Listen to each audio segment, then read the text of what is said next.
এই ভিডিওটা দেখলে আর কোনো রকম ইঞ্চি টেপ থেকে মাপ নিতে অসুবিধা হবে না। খুব ডিটেলে দেখিয়ে দিয়েছি, বুঝিয়ে দিয়েছি। আমি যেভাবে শিখেছি সেইভাবে। চলো দেখে নাও। আজকের ভিডিওতে এই মেজার টেপ থেকে কিভাবে মাপ নিতে হয়, মেজার টেপ বা ফিতা থেকে কিভাবে মাপ নিতে হয় সেটাই তোমাদের সাথে শেয়ার করবো। এখানে আমি খাতাতেও লিখে নিয়েছি তোমাদেরকে বোঝানোর জন্য।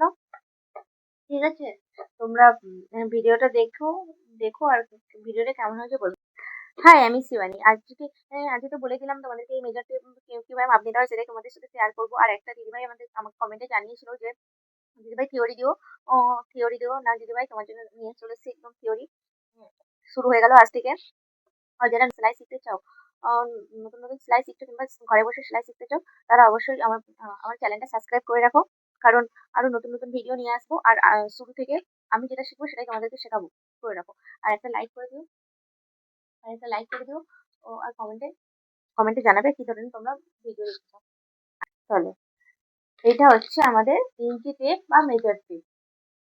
ঠিক আছে, এটার দুটো দিক আছে। এটা দুটো দিক আছে। এদিকটা হচ্ছে ইঞ্চিতে মাপ আছে আর এইদিকে সেন্টিমিটারে মাপ আছে। ঠিক আছে, একদিকে ইঞ্চিতে মাপ আর একদিকে সেন্টিমিটারে। আমাদের মেজার টেপটা এই যে বড় বড় লেখা আছে এগুলো ইঞ্চি, 1 ইঞ্চি, 2 ইঞ্চি, 3 ইঞ্চি, এরকম ইঞ্চি। এরকম তাহলে মেজার টেপটা কত ইঞ্চি আছে, লম্বা মেজার টেপে কত কত ইঞ্চি অব্দি আছে চলো সেটা দেখে নাও। মেজার টেপে আছে 60 ইঞ্চি। প্রতিটা মেজার টেপ বা ইঞ্চি টেপ ফিতাতে 60 ইঞ্চি থাকে। কখন আমরা এই ইঞ্চিতে মাপ নেবো? যখন আমরা কোনো বডি মেজারমেন্ট, বডির যখন মাপ নেব তখন আমরা ইঞ্চিতে মাপ নিই।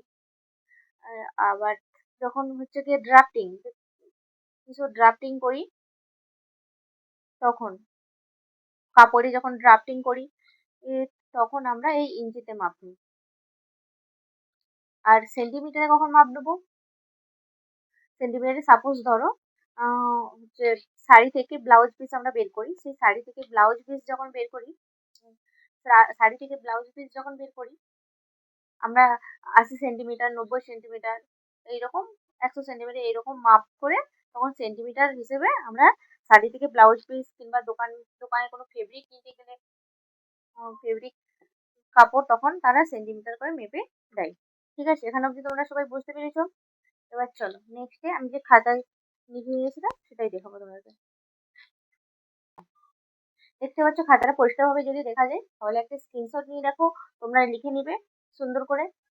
আমি একদম ছবি এঁকে লিখে তোমাদের সাথে তুলে ধরছি যাতে তোমাদের সুবিধা হয়। ঠিক আছে, প্রথমে আমি একবার বলে দিই তারপরে বুঝিয়ে দেবো। ঠিক আছে, বুঝিয়ে দেবো। ইঞ্চি টেপ বা ফিতা,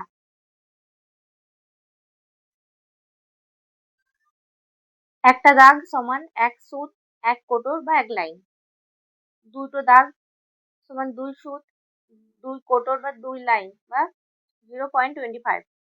চারটে চারটে দাগ মানে 1/2 ইঞ্চি বা 0.50। এবার 6টা দাগ মানে 1/4 ইঞ্চি বা 0.75। 8টা দাগ মানে 1 ইঞ্চি, 8টা দাগ মানে 1 ইঞ্চি। 1 মিটার সমান 39 ইঞ্চি। 100 সেন্টিমিটার সমান 1 মিটার। 12 ইঞ্চি সমান 1 ফুট। 3 ফুট সমান 36 ইঞ্চি বা 1 গজ। 36 ইঞ্চি সমান 1 গজ। আর এখানে এখানে আমি একটা ইঞ্চি টেপ এঁকে নিয়েছি বড় করে, কারণ এঁকে নিয়েছি তোমাদেরকে বোঝানোর জন্য। দেখো এইটা আমি কেন এঁকে নিয়েছি বলতো, এখানে স্টিলের অংশটা দিয়ে আছে।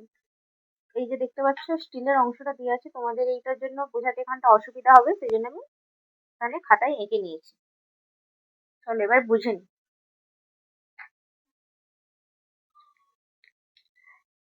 একটা দাগ, একটা দাগ মানে কোনটা বুঝবো? এখানে তো স্টিলের অংশটা দিয়ে আছে, এখানে বুঝতে পারবো না, তাই এখানে দেখাচ্ছি। এই যে এটা হচ্ছে একটা দাগ, এটাকে আমরা 1 সুত, 1 কোটর বা একটা লাইন বলে থাকি। এবার আবার এখান থেকে বলে থাকি তারপর দুটো দাগ, এই যে দুটো দাগ, এই যে দুটো দাগ মানে 2 সুত বা 2 কোটর, 2 লাইন, 0.25 0.25 এখান থেকে শুরু করে এখান অবধি এটা 0.25, ঠিক আছে। এবার 4টে দাগ, এখান থেকে শুরু করে এখান পর্যন্ত 4টে দাগ হয়, যেটাকে আমরা হাফ ইঞ্চি বলি। এখানে তোমরা দেখতে পাবে এই যে এখান থেকে স্টিলের এই অংশটা থেকে শুরু করে এখান পর্যন্ত এটা হাফ ইঞ্চ, ঠিক আছে। তারপরে 1.25 ইঞ্চি মানে 0.75, 6টা দাগ, এখান থেকে দেখে নাও 6টাই আছে। এখান থেকে এটা এই যে 0.75 বা 1.25 ইঞ্চ, ঠিক আছে। এটারও ইঞ্চি টেপেও তোমাদেরকে দেখিয়ে দিচ্ছি। এখান থেকে শুরু করে এখান পর্যন্ত এটা 1.25 ইঞ্চি বা 0.75, ঠিক আছে। এবারে 1 ইঞ্চি, 8টা দাগ, এখান থেকে শুরু করে তোমরা 8টা দাগ হবে 1 ইঞ্চি। এখান থেকে শুরু করে স্টিলের এই অংশ থেকে শুরু করে এখান পর্যন্ত এটা 1 ইঞ্চি, ঠিক আছে।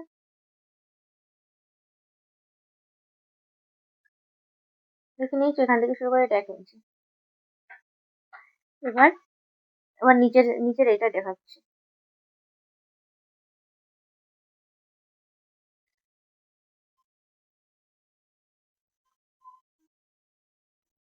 তো 1 ইঞ্চি অবধি হয়ে গেল। এবার 1.25 এখানে লিখেছি যে আমি 1.25, তাহলে 1.25 ওখান থেকে মাপটা হবে 1.25 মানে 1 এর পর থেকে দুটো লাইন, এটা 25। এই এখান থেকে শুরু করে এই স্টিলের অংশ থেকে শুরু করে এখান পর্যন্ত এটা 1.25, ঠিক আছে। তারপরে 1.5 ইঞ্চি, 1.5 ইঞ্চি বা 1.50, 1.5 ইঞ্চি আবার এখান থেকে শুরু করে এখান পর্যন্ত, এই যে এখানে একটা বড় দাগ আছে, এখান পর্যন্ত হচ্ছে গিয়ে 1.5 ইঞ্চি। তারপরে 1.75, 2.25 ইঞ্চি,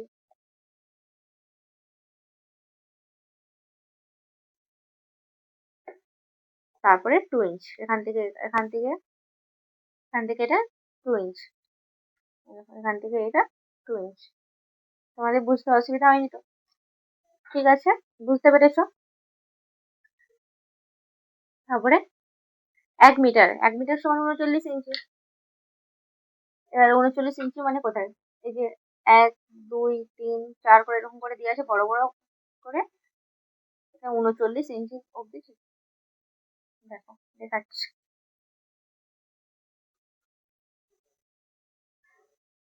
এই যে এখানে দেখতে পাচ্ছ এটা 39 ইঞ্চি। একদম মেজার টেপ এখান থেকে শুরু করে এখান পর্যন্ত এটা 39 ইঞ্চি মানে 1 মিটার।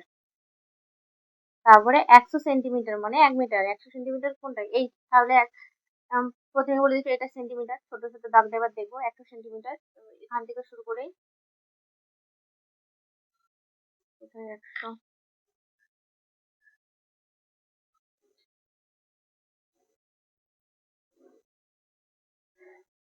এই যে দেখতে পেয়েছো তোমরা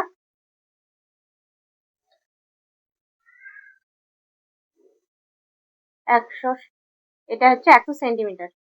100 সেন্টিমিটার মানে কত? 1 মিটার, বুঝে গেছে? তারপরে 12 ইঞ্চি মানে 1 ফুট, 12 ইঞ্চি এখান থেকে শুরু করে এখান পর্যন্ত 12 ইঞ্চি, এখান থেকে শুরু করে এখান পর্যন্ত 12 ইঞ্চি মানে 1 ফুট। তারপরে 3 ফুট সমান 36 ইঞ্চি বা 1 গজ। 3 ফুট এই তো 36 ইঞ্চি বা এটা 1 গজ। এখান থেকে আমরা বলে 1 গজ কাপড়, তখন এখান থেকে এটা 36 ইঞ্চি অবধি হলে 1 গজ, ঠিক আছে।